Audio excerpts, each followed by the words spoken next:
Hey guys, welcome to your Saturday session. Today's the day where we attack one of our larger style workouts, and what we're looking at is Murph.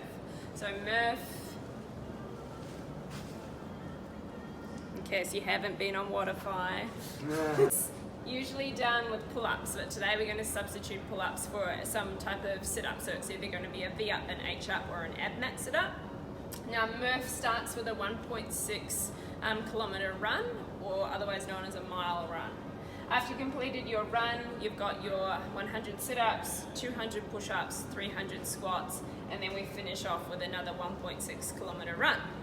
So once you've completed that first run, the first movement that we're going to get into is our sit-ups.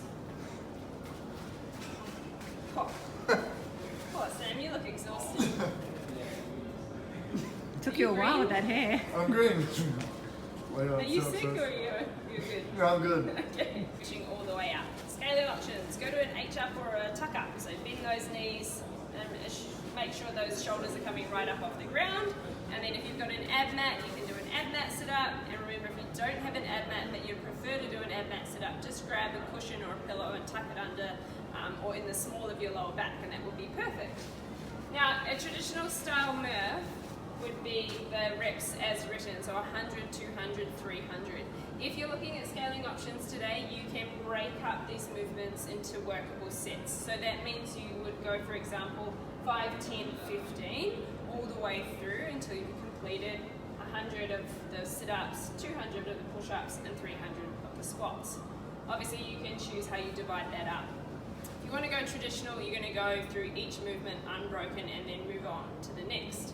So, say we've completed our 100 sit-ups, the next movement we're going to go into is our push-ups. Now, push-ups we need to be smart with. In Murph, push-ups go out the door super quick, okay? So be smart, do sets of 3 or 5 at a time early on.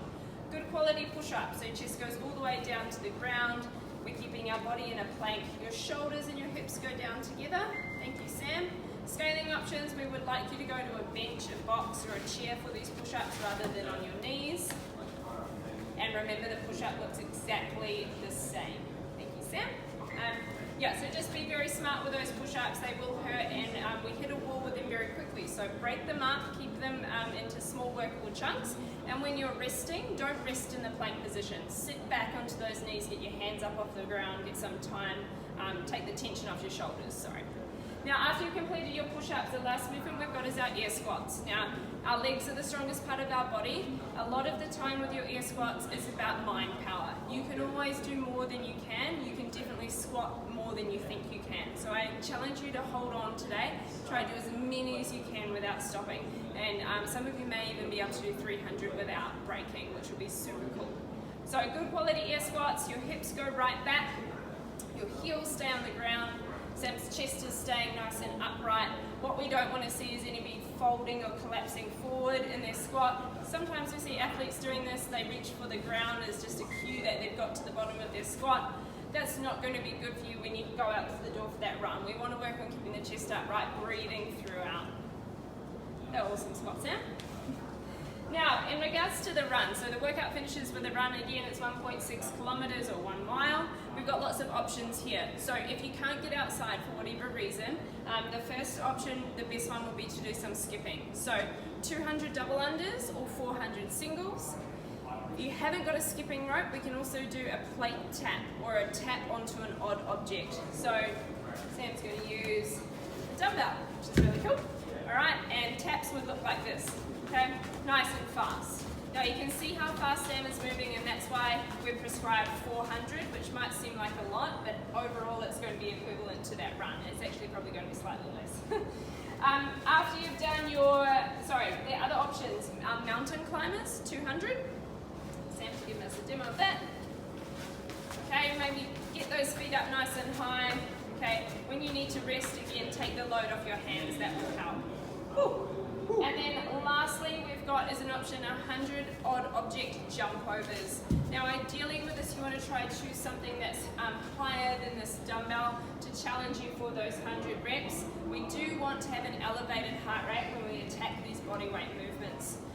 Bear in mind that we want safety, we don't want you tripping over anything. So choose something soft. You can even pile up some pillows. That would be good. That would look